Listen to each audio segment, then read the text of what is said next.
Welcome to the Genius Factory. Enjoy the video. In this video, I will explain how to replace a Kia Sorento brake light. First, gather your tools, including a Phillips head screwdriver and the correct replacement bulb.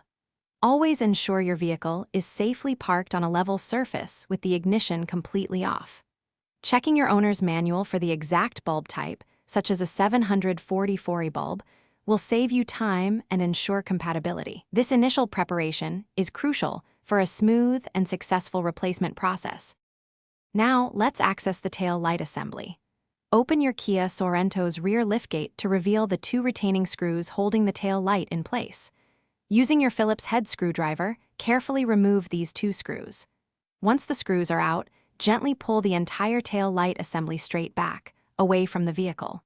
It might feel a little snug, but a firm, steady pull will release it from its clips. With the tail light assembly removed, it's time to replace the faulty bulb. Locate the brake light bulb socket, usually a quarter-turn mechanism. Twist the socket counterclockwise to unlock and remove it from the housing. Gently pull the old bulb straight out. It might be a 740 bulb. Now, carefully insert the new bulb into the socket, ensuring it's seated firmly. Avoid touching the glass of the new bulb with bare hands. Finally, let's reassemble and test.